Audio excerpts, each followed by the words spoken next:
Whoops.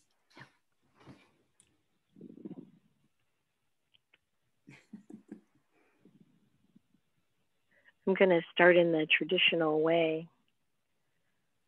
Namo tassa bhagavato arahato samma sambuddhassa. Namo tassa bhagavato arahato samma sambuddhassa. Namo tassa bhagavato arahato samma sambuddhassa. Buddhang dhammang sanghang namasami.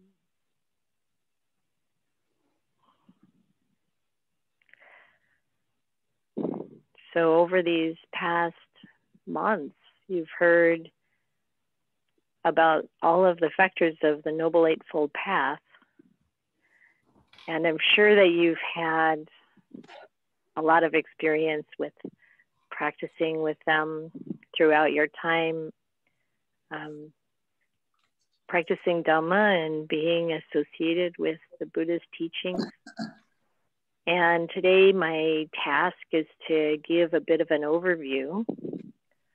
And even though we may have a lot of experience with these components of the Noble Eightfold Path, we still, of course, also, unless we're arahants, and even then, with arahants, the Buddha suggested the same practice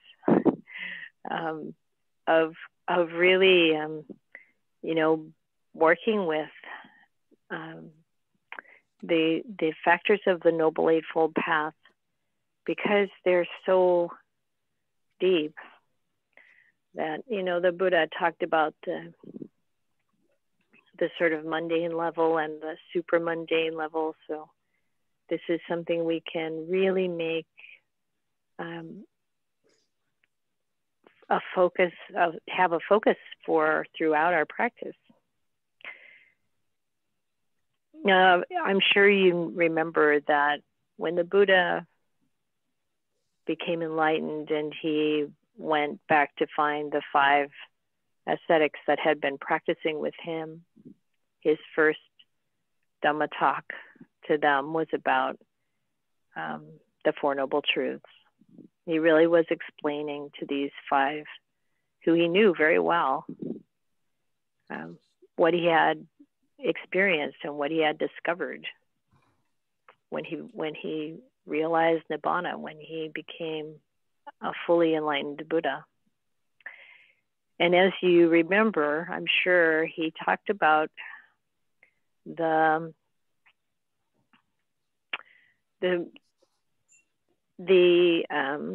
ignoble pursuit of sensual pleasures. I'm going to turn to the text and just give the translation we have in our chanting book, talking about the 2 extremes of sensual indulgence, which is low, coarse, vulgar, ignoble, and unprofitable. And then he talked about self-torture, which is painful, ignoble, and unprofitable. So those 2 extremes of being overly indulgent in self-pleasures in order to try to find happiness and relief from suffering. And also the practices of the time, when people wanted to really purge their bad karma, they thought they could do it through being brutally harsh to themselves and practicing these austerities that were extremely painful. And the Buddha found that didn't work. As we know, he tried that for about 6 years, I think, and realized that wasn't working. And so, but then he said that he found, because he turned away from both of those extremes, he found the middle way. And when he describes the middle way, it's the Noble Eightfold Path. But the Noble Eightfold Path isn't something that lies in between those 2 extremes. It sounds like it's just moderation or, the right amount or something like that. But it's not. It's a whole different way of seeing, understanding, and living. It's a whole lifestyle. It covers every aspect of what we experience in life and how we can do that in a way that's skillful and liberating. It's so profound. And so to, notice that these pieces of the path, the parts that in the beginning of, as they're listed, it starts, of course, right view and right intention. These are the parts, as you well know, that apply to wisdom. Is how we think, how we see the world, how we understand the Dhamma. And that deepens as we develop on the path. And then the pieces that cover the way we act, the way we speak, what we do for work, right action, right speech, right livelihood.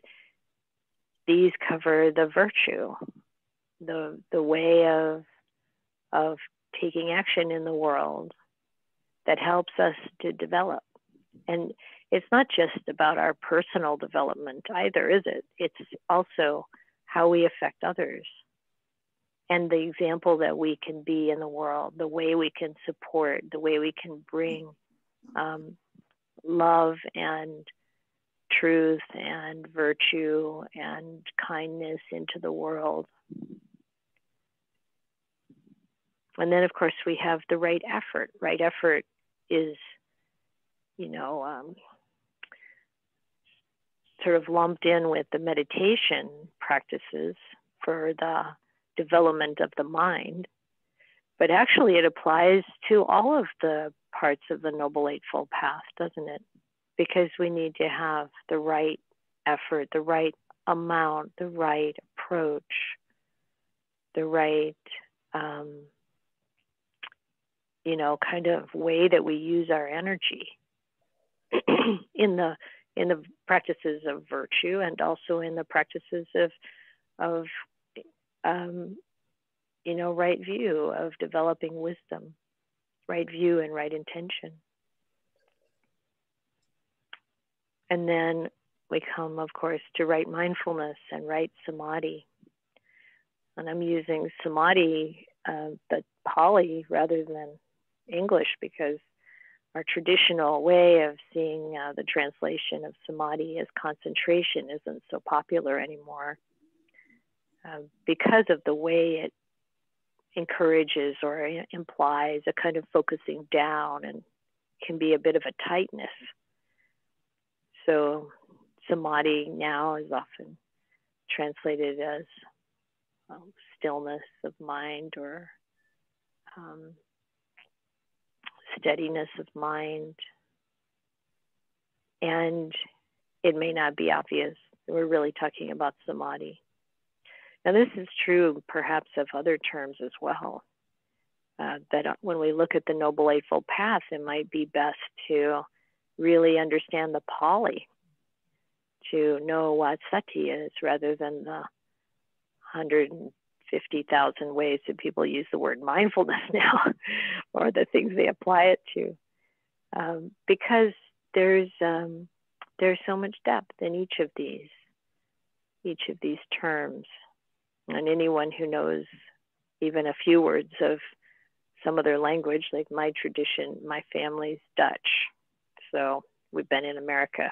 My family's been in America for generations, and not much has been passed down from the original. Well, some things have been passed down from the original culture, but a lot of it's been kind of mixed in with everything else you find in America. But there are some words that still are the ones we use for things because there's no real good English translation. And that's kind of the way it is with Pali too. It's a spiritual language. And in English, we don't have terms that really cover many of the things that we experience on the spiritual path. So it takes a paragraph to describe what sati really is or what samadhi really is. And then, of course, the other issue is that, as the Buddha said, we have to experience these things directly. It's when he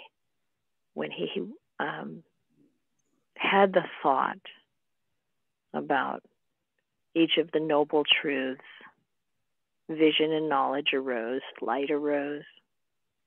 You know, this is like seeing in a way that it really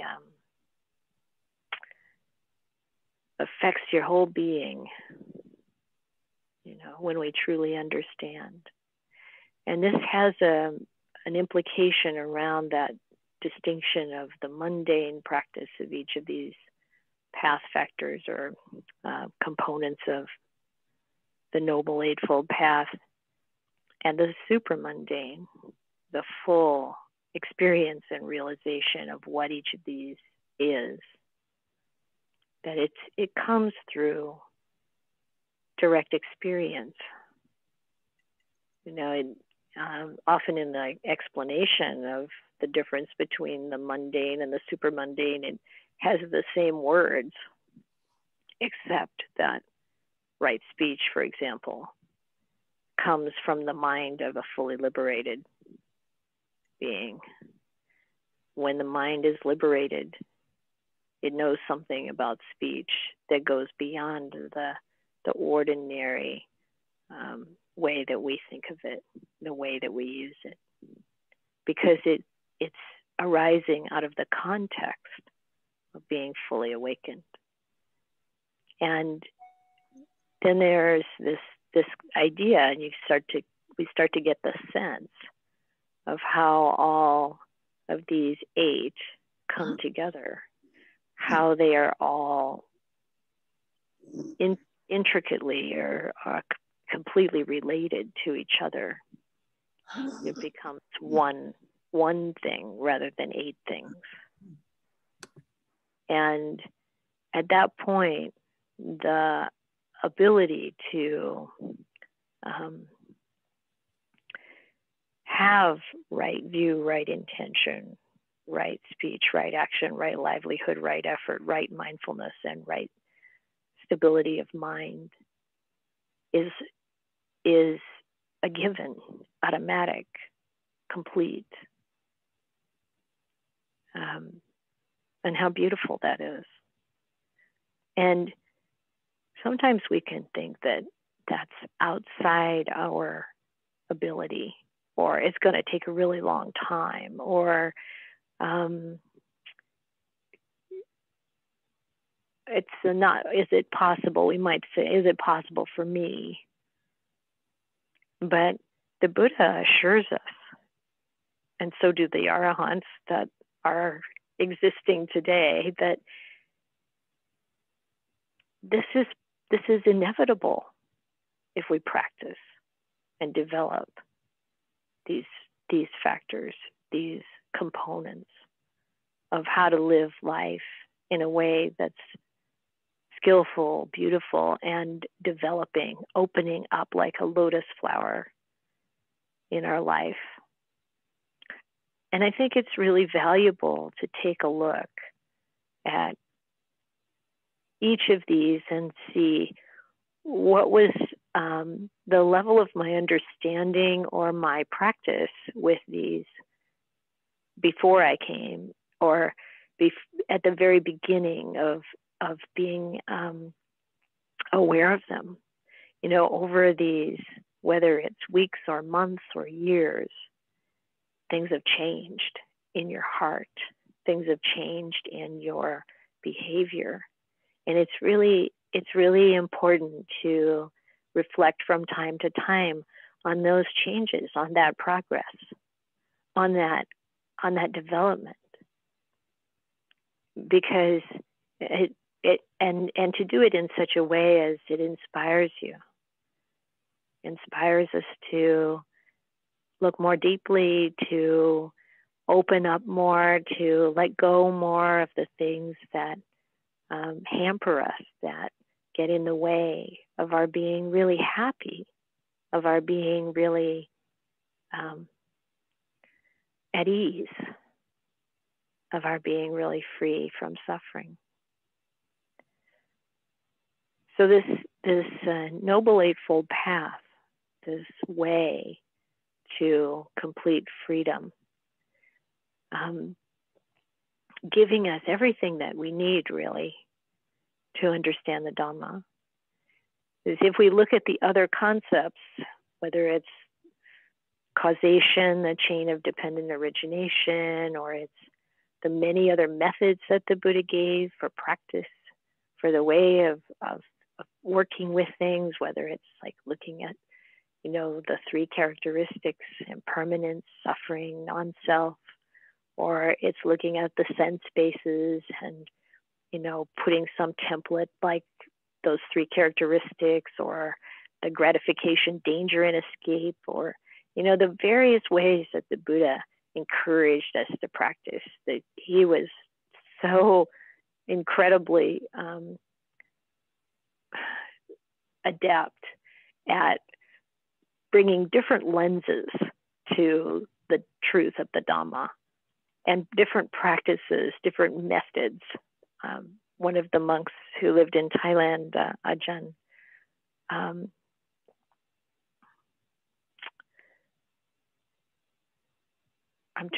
blanking on his name, actually. It's funny. The British monk that lived with Ajahn Mahabua, Panyawado. He was he's British, and he went to live with Ajahn Mahabua, who you might have heard of. Ajahn Pasano once referred to Ajahn Mahabua as the Arahant of the age. And Ajahn Panyawado stayed there for something like 40 years, hardly went anywhere else in all that time. And one time I was visiting him, and he said, the Buddha is all about method. He just, had so many practical approaches to the Dhamma. And this Noble Eightfold Path really touches all of them. We can pull that one thread and take the whole cloth with it. And so as we practice using these different components, one of the things that I've found useful is to look at what do I feel like right now is the part that could use the most boost, kind of what's the weakest link here. Not in a negative way, but in a way that's encouraging, to really see, I think there's some potential here for deepening the samadhi, or maybe there's a bit of work that could happen, or investigation, or practice with right speech, or, whatever it happens to be. And then give that some extra attention. Really look for the ways in which we can bring more sensitivity to that part, more care, more encouragement, and maybe do some more investigation. Maybe, now it's amazing. It's like when I started all this, I was so grateful just to have the English translation of the Majjhima Nikaya. That's all there was in the beginning. If it weren't for Bhikkhu Bodhi, I don't know how I would have learned the Dhamma. Actually, the translations and his editing, and now we've got it at the touch of the keyboard, right? Everything. Go to Sutta Central, and you can find all these suttas. You can get online and find Dhamma talks on every aspect of the Dhamma. All you have to do is type something into the Google search, and you can find just about every Pali Dhamma concept on Wikipedia. It's pretty incredible. but it's still up to each of us to use it, to bring the wisdom, the mindfulness to our practice that's going to help us know, how do I apply this in my life? How can I enhance this understanding? How can I enhance the way I behave and the way I practice meditation, so that I can really let go of everything, that I can really see the truth of Nibbana and know that that's the highest happiness, that that's available if we can turn our perspective around and take it in.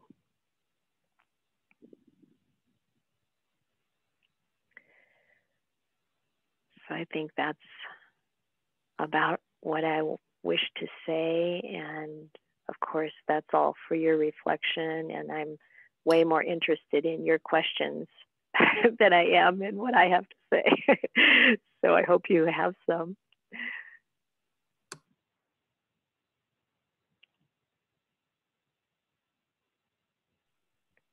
You're muted, Sanghamita.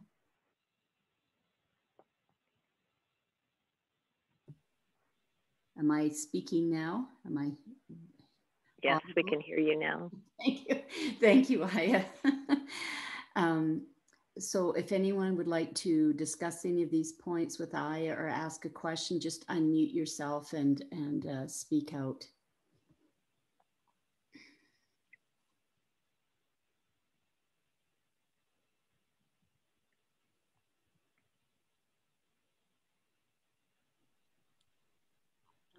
Thank you very much for that teaching. Hi, Corey. I'm having a little trouble hearing you.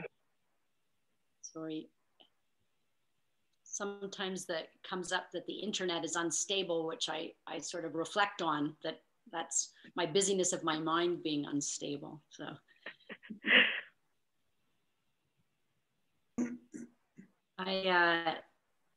thank you very much for that teaching. I don't really have a question. I just want to say that thank you for encouraging us to reflect on from time to time how far we've come, instead of being typically sort of critical of how far we have yet to go. So I just really appreciate that. Thank you. Thank you. I'm glad that you brought that up, because it's so true, especially for us Westerners. We have such a propensity to flog ourselves and really emphasize what we feel are our flaws, and actually it's so important for us to be happy in order to really make progress. And what does it take to be happy and at ease in the present moment? When those thoughts come about what we didn't do perfectly, or all of those negative things, then I think to begin to develop a practice of saying, that's in the past, I'm going to leave that in the past. I'm making an effort, but effort needs to be understood so that we're really using it in a way that we can be happy and at ease and not stressed. I recently, someone was on a retreat that I was teaching, and she had learned a method of meditation that required achieving certain characteristics or qualities or experiences during meditation. And she said every time she comes on retreat, she gets stressed. Am I going to hit the mark? Am I going to, get this in meditation? That's the right thing to get. And of course, it's completely counter to what actually is needed in order to have insight arise where we need to be at ease and happy and let go and we kind of need to encourage ourselves in that way.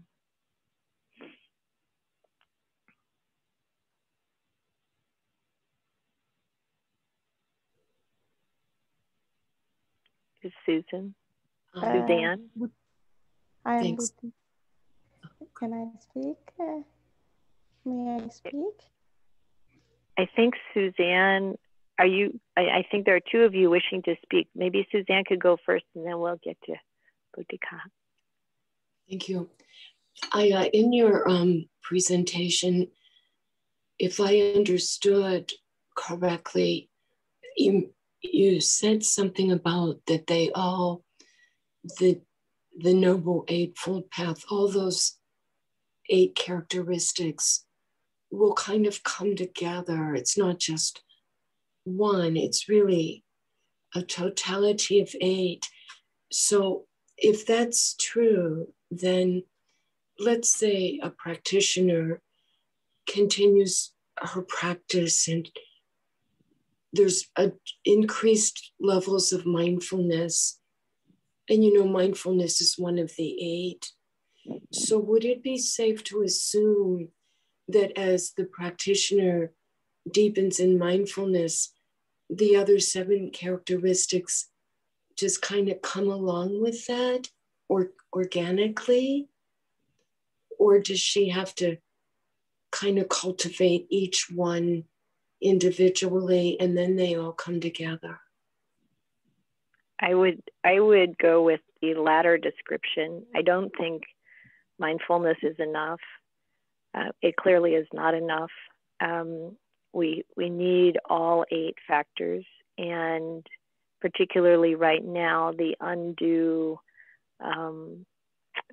focus on mindfulness kind of throws things out of balance sometimes. So it is important to understand what all 8 of them are about and to put attention on them in that way. And when I talk about, like as we develop all 8 of them, and this isn't intended to be something that adds stress or something, it's about having a fundamental understanding of what each of them is about, and then working with them and kind of collecting them together. This idea that they all kind of come together in the mind as we awaken, it's not something we need to think about or try to do. It's a natural unfolding. So our job really is to purify the mind. So we purify our virtue and we purify our views, and we purify the mind. And so to just continue like that. Yeah, thank you for that question. Thank you. I mentioned that Boudica could go next, and then we'll get to Sujata, who's got her hand up. Thank you. I really enjoy the Dhamma talk you gave, and I felt like I was connected with your voice, and when I listened, I felt like right now I'm in a samadhi kind of feeling that gives me really relaxing and very my mind, I think it is like connecting like with a Bluetooth like with you, and it feels so happy. And I think it is it is right now I feel relaxed right now, this moment, feeling really good. So thank you so much. And when we have those feelings, it's good to kind of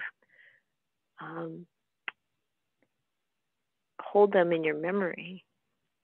Like when we have any kind of insight, or when we have that feeling of peace and ease. If we bring that into like really, what do I want to say, put some attention there so that you remember.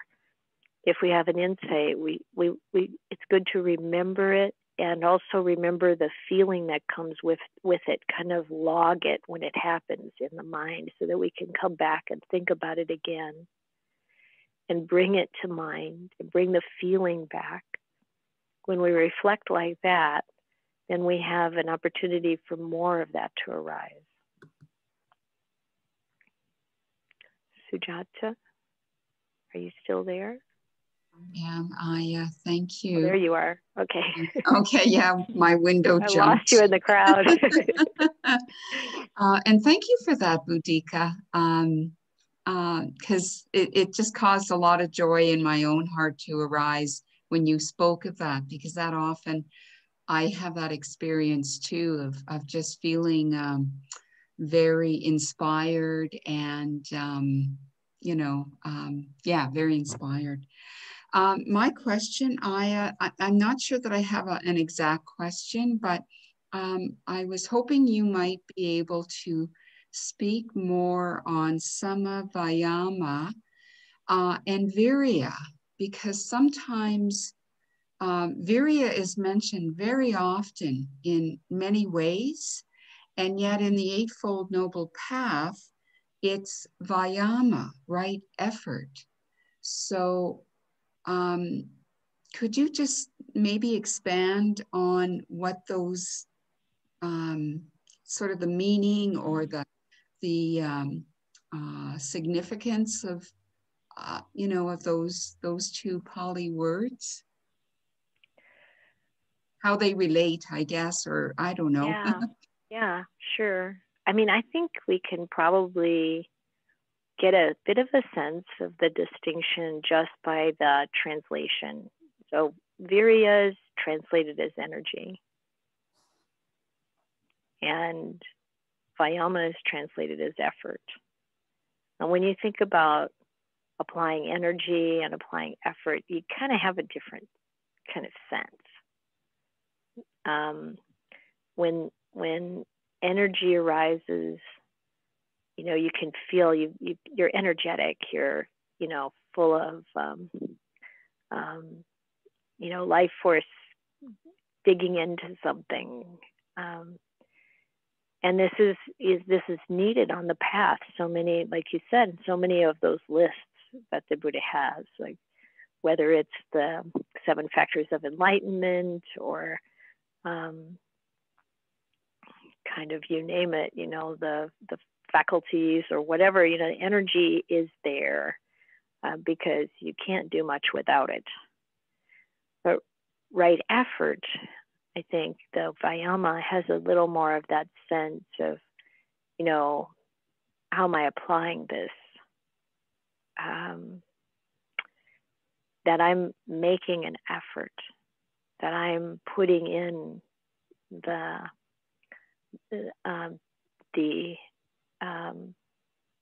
effort and energy, kind of how I'm applying this. That's what I would say.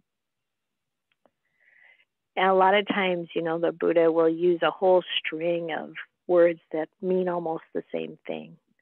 And I think translators then have to kind of choose what words they're going to use to translate each of those terms. And many times those Pali words could be translated with a number of different English words. So you might find, in that list, that string of things that the Buddha reels off as, what he wants you to pay attention to at the moment. You could find, like joy or pleasure or something else mixed around in the list, because the meanings are so close together. But the idea, I think, is that the Buddha, uses this string of synonyms just to kind of like tease out some of the subtle differences, or maybe to like just really impress upon us. And maybe there's one of those that kind of strikes a chord with us more than the others, So I think don't get too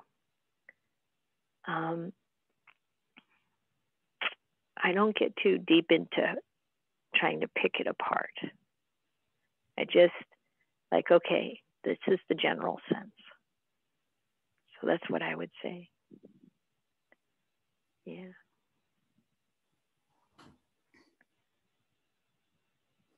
Ayya, Yes.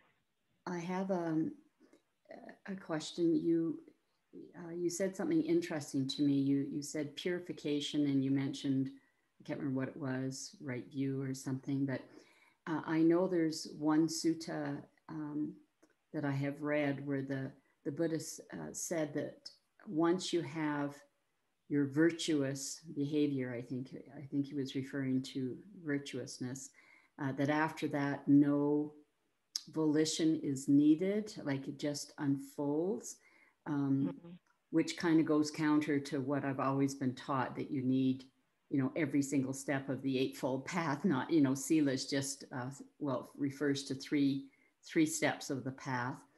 But then when you, but if you brought up something interesting, that maybe this virtuosity or purification can be applied to every step. And then that's one way to sort of bring together those two teachings. If you could just speak a little more on that, please.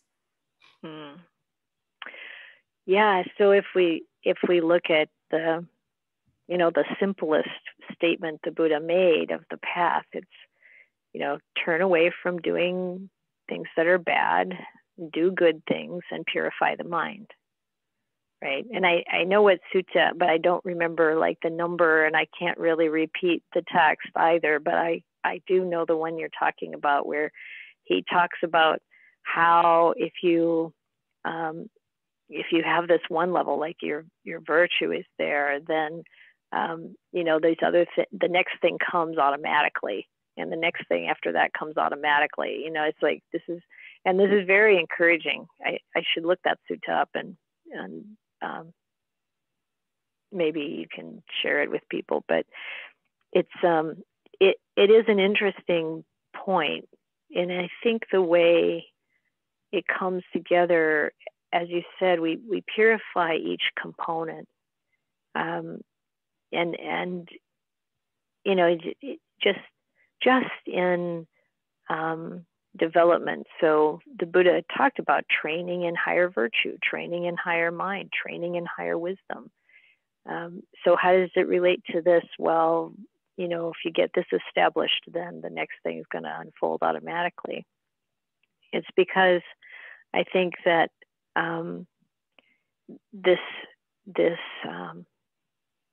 this training isn't just in one thing ever. The full culmination of virtue, is, of course, then, if we are absolutely established in not killing, taking life of any living creature, of not ever speaking anything that's false, or, the other aspects too of right speech, or, we're completely incapable of sexual misconduct, or taking anything that's not offered, and of course the fifth precept is there too, and you just wouldn't have any interest whatsoever in any substance that would dull the mind or confuse the mind. When we get to that place, then of course we're going to have tremendous peace of mind, and that's going to help us develop the mind, develop samadhi, develop mindfulness. Effort will be natural, and the right view has to be there even before we develop the virtue. There has to be some level of right view. We wouldn't even make the effort, right? And so they're intertwined. They affect each other, and there's going to be this ongoing purification if we turn our attention in that direction and practice according to the Buddha's instructions. And then awakening is inevitable. So this is why the Buddha had that sutta. It's inevitable that these other aspects will become more pure. It's inevitable that you'll wake up.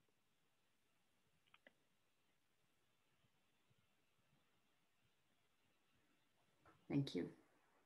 You're welcome.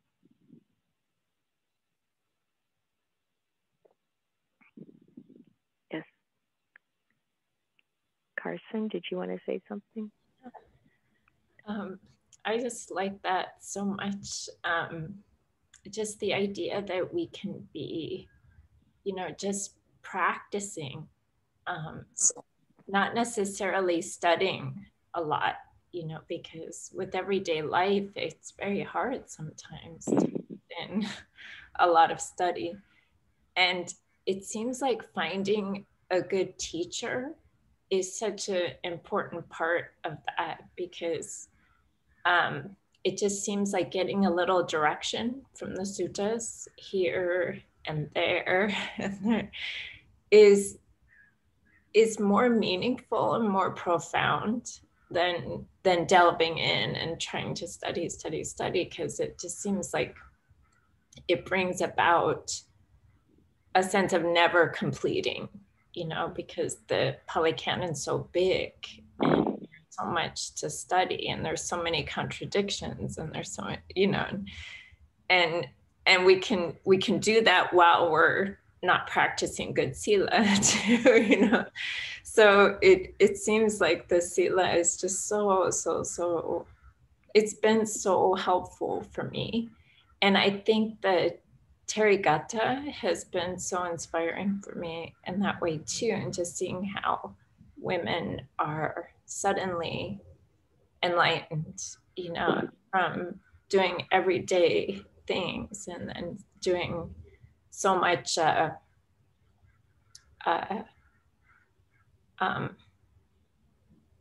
good practice that's so specific to them, and their situation.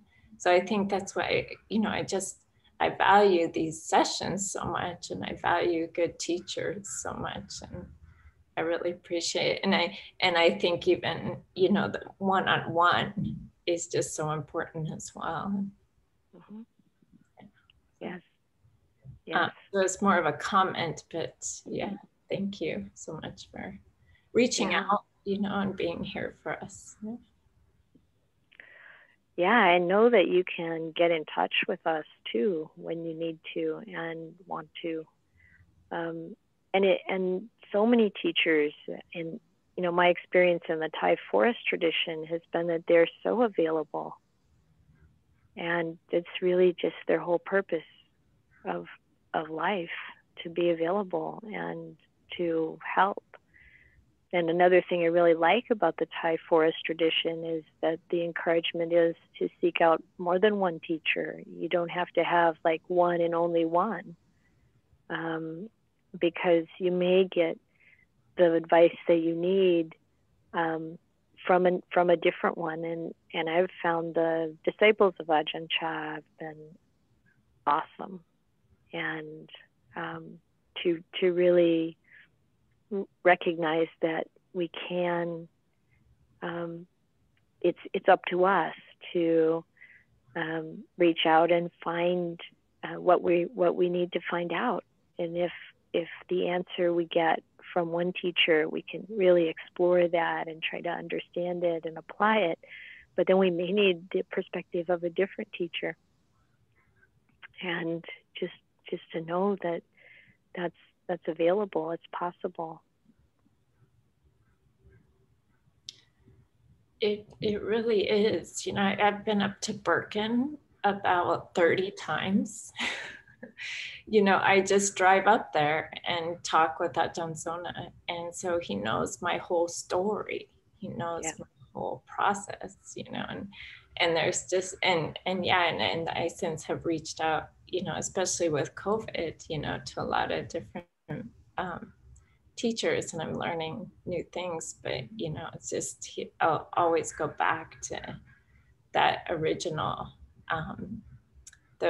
everything's there that I need, it's just, I need to do it, but I need a lot of encouragement. It's just like people were saying, you hear the Dhamma just wash over you when you hear a good Dhamma talk and from a great teacher. So it's just that constant beauty of the Dhamma just being infused is just so beneficial.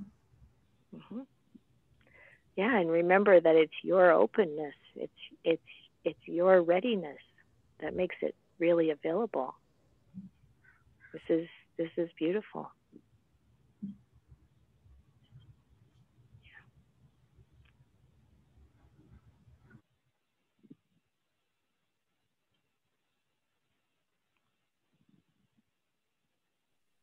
Hey, Carson, next time you go there and COVID's over, take me.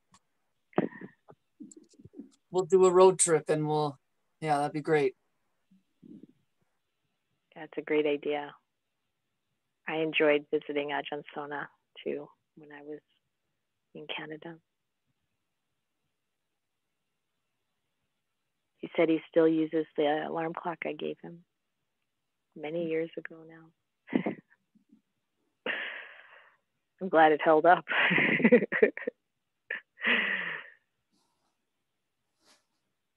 Must have put good Vihara in it. I think it was before they degraded quality of components or something. I don't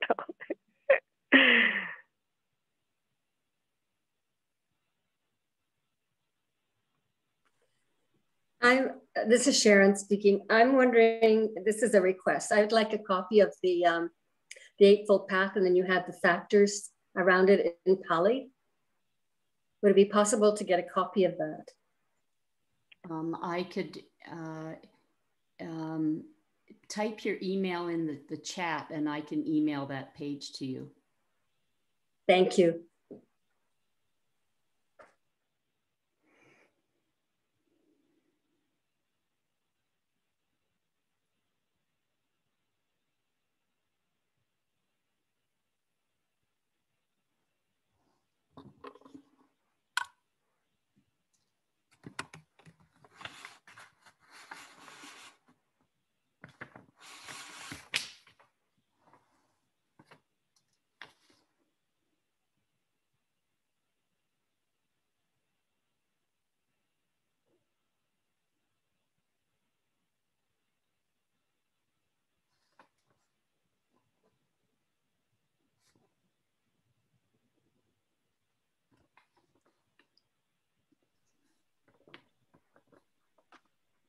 This is Rebecca here. I just wanted to say thank you so much for having me in your Sangha today and for this talk. And I look forward to joining the community more. And I feel really lucky and blessed to have been with you all today. I have to run to work, but I wish you all a wonderful day. Thank you so much. Thank you. All blessings, Rebecca. Thank you.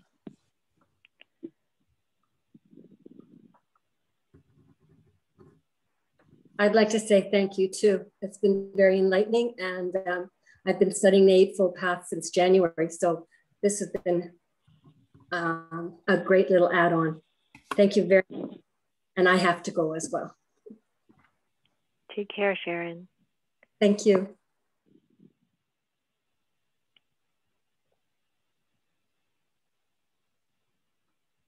Yes, thank you for me as well. I really enjoyed the talk. Really appreciate it. Thank you very much. You're welcome, Breda.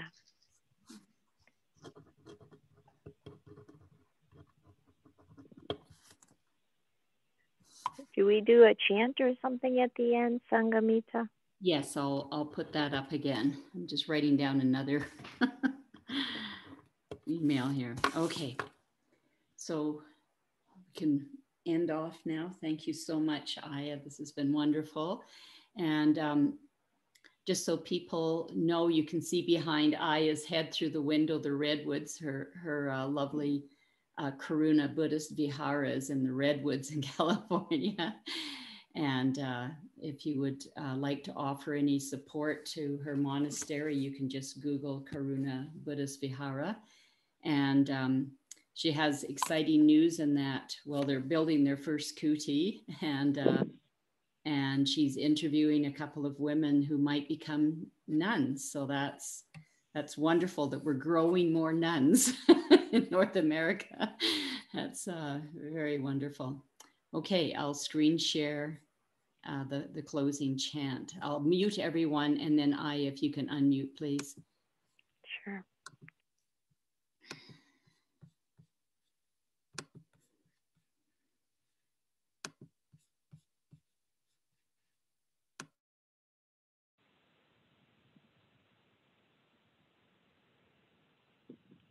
Samma ditti, samma sankappo, samma vaca, samma kammanto, samma jivo, samma vayamo, samma sati, samma samadhi. Samma ditti, samma sankappo, samma vaca, samma kammanto, samma ajivo, samma vayamo, samma sati, samma samadhi. Samma ditti, samma sankappo, samma vaca, samma kammanto, samma ajivo, samma vayamo, samma sati, samma samadhi.